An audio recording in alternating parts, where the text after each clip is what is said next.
We are hanging out at the office today, and I think one of the main things as a real estate agent that you have to know is that you don't know everything and that you have to rely on other experts in other fields that can help you grow your business or that can help educate your clients.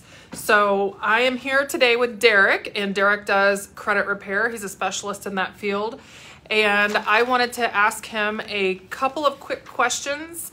And if you guys have any other questions, if you can comment them below. And then also I wanted to invite you Sunday. We are going to be doing a credit repair. It's going to be live, and it's going to be here at the office in person at 2400 North Woodlawn in Wichita. So let's just kick it off. All right, let's do it. Okay, first question that I think is the most important and people don't understand is, what is credit repair? That's a loaded question. There's many different people view credit repair differently. Generally, it's just getting your credit cleaned up and healthy.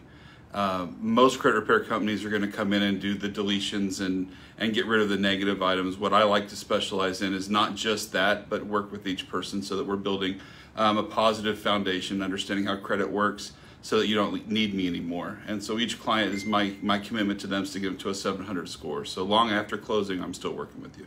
So they taught us all of this stuff in school, that how much of it do we use? And then the one thing that we really need to know is credit, and it's nothing that anybody teaches us. Never talked about, no.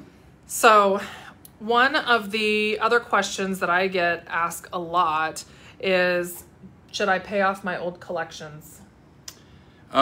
If you are getting close to if you're getting court dates in the mail, then you definitely need to have conversations, because once it goes before a judge and a judgment's been, there's not much anybody can do. You're going to start getting garnishments and stuff like that. If I have a new client, my instructions to them is let's no longer take any phone calls from any collections people. Tell them you want it all to be done via mail, and then we're going to start using the law to remove those items from collections, because technically the majority of collections are sold to a third party and you don't have a contract with them, so we can get those items removed legally. How long does it usually take, like that process from the point that you pull their credit and you see that there's a past collection on there to get it removed? So it all varies depending on whose desk at the customer service it lands on. On average, it's between 6 and 9 months. And you have to keep in mind that we're sending a letter every 30 days or once a month. And then the credit bureaus have 30 business days to respond. So that's 6 weeks.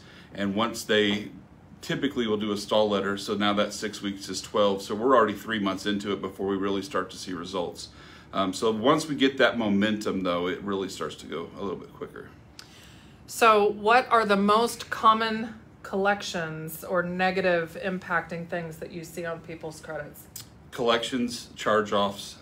A lot of times when life happens, you just feel like you have to give up, and you take several months before you realize, oh, I'm in trouble.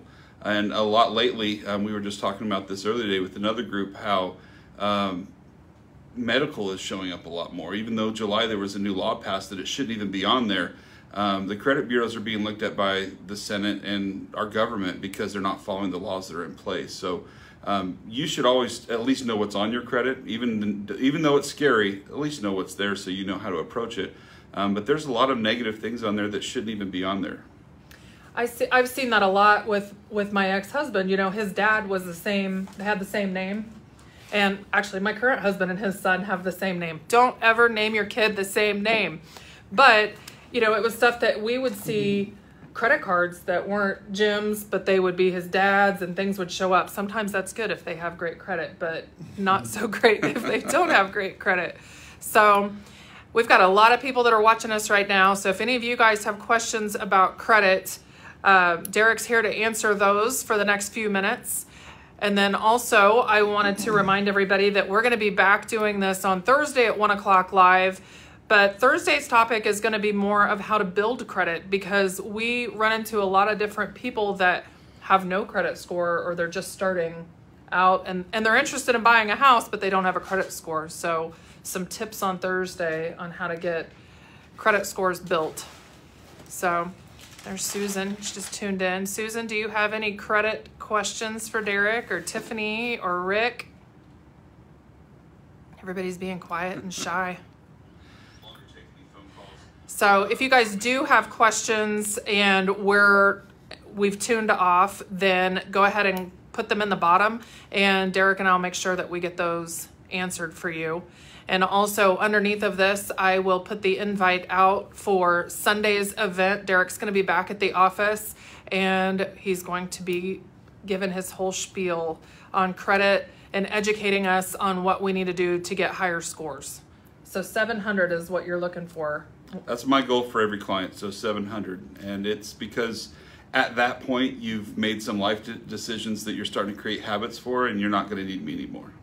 So what's, other than like purchasing things, what do you think the benefit of good credit is?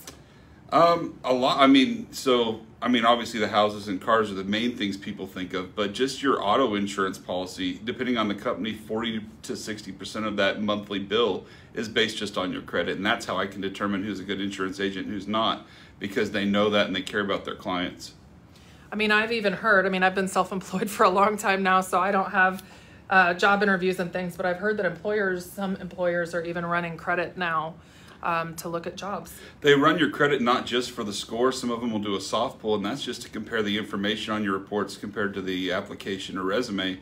And even though your resume is yours and you saying it's right, that could exclude you from a job because you're not taking that extra step to make sure your credit is accurate. So your attention to detail, you keeping your own lifestyle straight on paper is gonna, if they've got a stack of 50 applications, they're gonna put you at the bottom if you're not paying attention to that. We might want to do that for government employees. Yeah, that would be nice. So, hey, Tiffany, thanks for responding. She says it's great info. She didn't have any questions at this point. All right, well, we will tune out for now, and we will see you guys again at 1 o'clock on Thursday. Thanks for watching our video. See you guys then.